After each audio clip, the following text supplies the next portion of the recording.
Hello everyone and welcome to your grammar session and hope you are doing very well and let me know guys how many of you excited for the today's session and I know everyone is so excited. Here I am going to discuss the chapter that is called the pronoun and I have already discussed the introduction part of pronoun in my previous video on my YouTube channel. अगर आपसे miss out हो गया है तो आप वहाँ पे watch कर सकते हैं.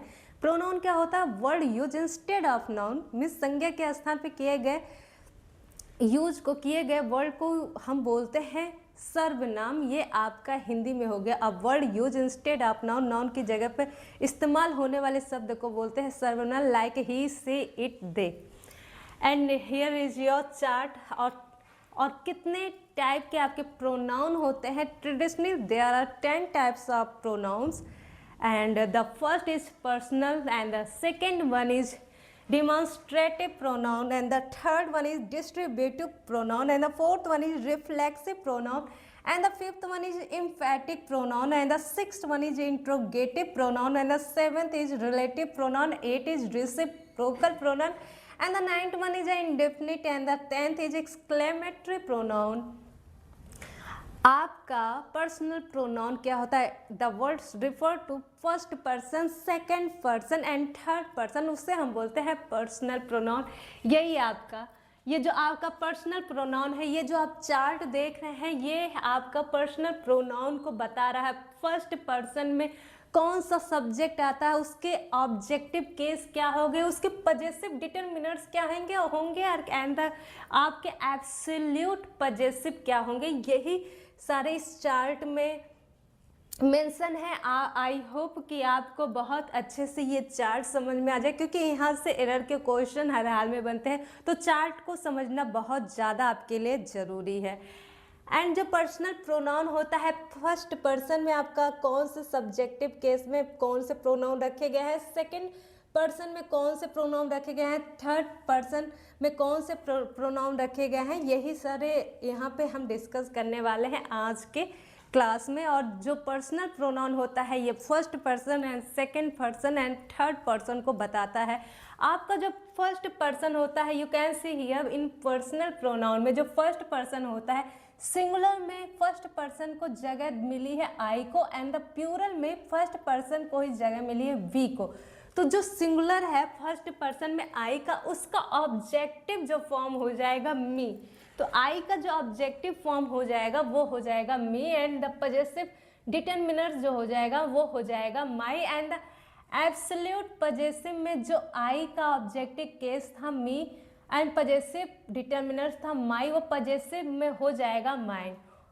उसी तरीके से सेम एज आई की तरह से आपका जो प्लूरल वी है, जो कि फर्स्ट पर्सन में रखा गया है, इसका जो ऑब्जेक्टिव केस हो जाएगा वो हो जाएगा अस एंड पजेसिव डिटरमिनर्स हो जाएगा आवर एंड एब्सोल्यूट पजेसिव हो जाएगा आर्स. ओके, वही सेकेंड पर्सन में पर्सनल प्रोनाउन को कौन सा सब्जेक्टिव केस में किसको जगह दी है, वो प्लूरल को दी गई है, वो है आपका यू. यू जो आपका सेकेंड पर्सन में प्लूरल है वो यू है, उनका ऑब्जेक्टिव केस यू है, पजेसिव डिटरमिनर्स योर है एंड द एब्सोल्यूट पजेसिव में आप देख सकते हैं योर्स है. थर्ड पर्सन में सिंगुलर एंड प्लूरल, अगेन दो टाइप के आपके सब्जेक्ट मेंशन है, singular pronoun and plural pronoun. Singular pronoun में क्या क्या आ जाएगा, ही, सी, इट. प्लूरल में आपका आ जाएगा दे. तो जब ही का जो आपका ऑब्जेक्टिव हो जाएगा वो हिम हो जाएगा, उसका पजेसिव मीन्स उसका पजेसिव दिखा रहा है, like he is a boy and जब उसका हिज होम, तो ही के लिए जो पजेसिव मीन्स उसका घर. तो जो आप पजेसिव में यूज करने वाले उसके के लिए इंग्लिश होगी या प्रोनाउन होगी, वो पजेसिव केस में वो हो जाएगा हिज एंड एब्सोल्यूटिव पजेसिव में भी आप यूज करेंगे हिज.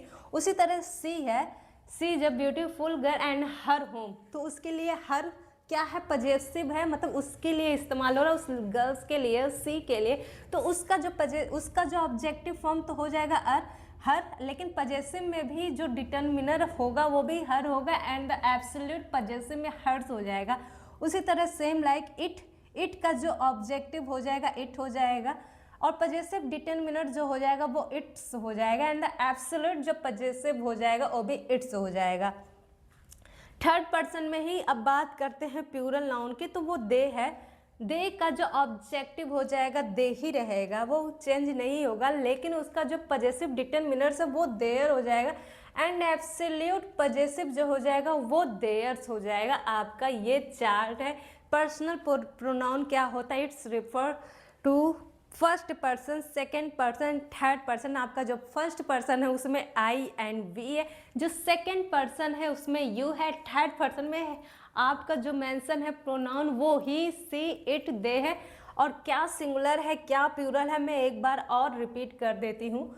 जो आपका फर्स्ट पर्सन है वो आई है, वो सिंगुलर में है, उसका जो ऑब्जेक्टिव केस हो जाएगा मी हो जाएगा, और जो डिटरमिनर्स हो जाएगा माई हो जाएगा, एब्सोल्यूट पजेसिव में माइन हो जाएगा। प्लूरल जो है वी है, फर्स्ट पर्सन में ही उसका जो ऑब्जेक्टिव केस हो जाएगा वो अस हो जाएगा, पजेसिव डिटरमिनर्स आवर हो जाएगा, एब्सोल्यूट पजेसिव में आर्स हो जाएगा।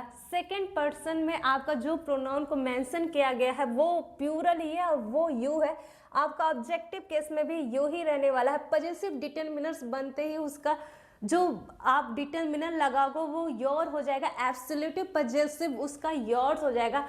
थर्ड पर्सन में मेंशन है आपका ही, सी, इट, ये सिंगुलर प्रोनाउन है, और जो प्लूरल प्रोनाउन है आपके थर्ड पर्सन में वो है आपका दे। ही का हिम हो जाएगा, और पजेसिव डिटरमिनर्स आपका हिज हो जाएगा, और एब्सोल्यूटिव पजेसिव आपका हिज हो जाएगा। उसी तरह से सी है, सी का आपका ऑब्जेक्टिव हर हो जाएगा, और पजेसिव डिटरमिनर जो होगा वो हर हो जाएगा, एब्सोल्यूट जो पजेशन हो जाएगा हर हो गया। ये हर या हिज ये पजेसिव क्या दिखा रहा है? मान लीजिए for example Radha is a beautiful girl and her child, तो वो राधा का जो चाइल्ड है तो वो का ये पजेसिव मीन्स राधा का घर, राधा का बेटा, राधा की बेटी, तो ये की है ना, जो ये पजेशन दिखा रहा है उसका, तो यही होता है पजेशन मीन्स हर। इसी को ही हिज, हर, इट्स, देयर, तो अगर दे होगा तो देयर हो जाएगा, इट हो जाएगा तो उसका पजेसिव डिटरमिनर इट्स हो जाएगा, सी है तो उसका पजेसिव डिटरमिनर्स हर हो जाएगा, ही है तो उसका पजेसिव डिटरमिनर्स हिज हो जाएगा। ये आपका पर्सनल प्रोनाउन क्या होता है यही डिस्कस करता है, यही चार्ट है आपके पर्सनल प्रोनाउन का, कि फर्स्ट पर्सन में आपके कौन से प्रोनाउन मेंशन है, सेकंड में क्या है, उनके पजेसिव केस क्या होंगे, उनके पजेसिव डिटरमिनर क्या होंगे, वो ऑब्जेक्टिव केस में कैसे अपने आप को रिफर करेंगे, यही सब हम रिफर करते हैं, यही सब हम डिस्कस करते हैं पर्सनल प्रोनाउन के अंदर। And the second one is demonstrative pronoun. ये क्या होता है? ये किसी एक पर्टिकुलर स्पेसिफिक पर्सन को पॉइंट आउट करता है, स्पेसिफिक पर्सन हो या थिंग हो, उसे हम बोलते हैं आपका डिमॉन्स्ट्रेटिव प्रोनाउन। डिस्ट्रीब्यूटिव प्रोनाउन क्या होता है? ये अब सेपरेटली मेंबर ऑफ ग्रुप को डिनोट करता है, ये कलेक्टिव प्रोनाउन को नहीं, ये सेपरेटली किसी मेंबर ऑफ ग्रुप को डिनोट करता है। इस वर्ड को आप बोल दोगे डिस्ट्रीब्यूटिव प्रोनाउन। रिफ्लेक्सिव प्रोनाउन क्या होता है? लाइक सेल्फ एंड सेल्फ, ये सारे वर्ड होते हैं used as a object that is back to the pronoun, वो कहलाता है आपका रिफ्लेक्सिव प्रोनाउन। आई का माई सेल्फ, वी का आवर सेल्फ, तो यही होता है आपका रिफ्लेक्सिव। इम्फेटिक प्रोनाउन जो होता है, जो आपके सेल्फ एंड सेल्फ होते हैं, तो इम्फेटिक इम्फेसाइज करता है उस नाउन प्रोनाउन को, तो उसे बोलते हैं इम्फेटिक। इंट्रोगेटिव, ये इंट्रोगेटिव प्रोनाउन में ये प्रोनाउन होते हैं, प्रोनाउन यूज किया जाता है टू आस्क क्वेश्चन के लिए, उसे बोलते हैं इंट्रोगेटिव प्रोनाउन। रिलेटिव प्रोनाउन क्या होता है? इस प्रोनाउन के अंदर ये प्रोनाउन जो होते हैं ये कनेक्ट करते हैं फ्रेज को, नाउन को, प्रोनाउन को, उसे हम बोलते हैं relative pronoun. Reciprocal, indefinite, exclamatory. Exclamatory जो टेंथ है लास्ट है, वो क्या होता है? एक्सक्लेमेशन को शो करता है। For example oh sea is no more, oh wow sea is beautiful, oh sea is no more, ये सब जो वो एक्सक्लेमेटरी का एक्सप्रेशन होता है, एक्सप्रेस भाव, वो एक्सक्लेमेटरी। इनडेफिनिट मीन्स कोई भी चीज़ डिफिनिट नहीं हो। यही था आपका kinds of pronoun. There are 10 types of traditionally pronoun which I discuss. I hope कि आपको पर्सनल प्रोनाउन पूरा डिटेल में बहुत अच्छे तरीके से आप जान चुके होंगे। अगर इससे रिलेटेड पर्सनल प्रोनाउन का जो चार्ट मैंने बताया है कि कैसे वो subjective case, objective case, position में कैसे वो अपने आप को चेंज करता है, अगर इससे रिलेटेड कोई भी डाउट या क्वेश्चन आपको फेस आउट कर रहे हो, कोई भी चैलेंज किसी भी वीडियो से आप फेस कर रहे हो, तो आप कमेंट बॉक्स में ज़रूर से ज़रूर आप रिस्पॉन्स कीजिएगा। उसका हम I will definitely watch out, उसका मैं आंसर देने का प्रयास पूरी तरह करूँगी। आई होप आपको वीडियो सारे अच्छे लग रहे हो। अगर वीडियो आपको पसंद आ रही हो, वीडियो बिल्कुल आपके लिए हेल्पफुल हो रही हो, तो एंड तक देखिए, वीडियो को लाइक करें एंड चैनल को सब्सक्राइब कीजिए। वीडियो को अदर के साथ भी शेयर कीजिए ताकि उनका भी हेल्पफुल हो जाए, उनके भी एग्जामिनेशन में अच्छे मार्क्स आने लगे, उनका एरर डिटेक्शन में उनका मार्क्स बढ़ने लगे और फिर उनका भी नंबर फिक्स हो जाए। जो भी यहाँ से हमारा एरर तो बनेगा, जितने भी चैप्टर अभी तक पढ़ाए हैं सबसे एरर डिटेक्शन वाले तो पार्ट के वो सब इम्पॉर्टेंट चैप्टर मैं कवर कर रही हूँ। आई होप ये सारे चैप्टर आपके लिए बिल्कुल हेल्पफुल हो, जिसके साथ शेयर करें उसके लिए भी हेल्पफुल हो। And thank you for watching it. Meet you soon guys. Thank you for watching it.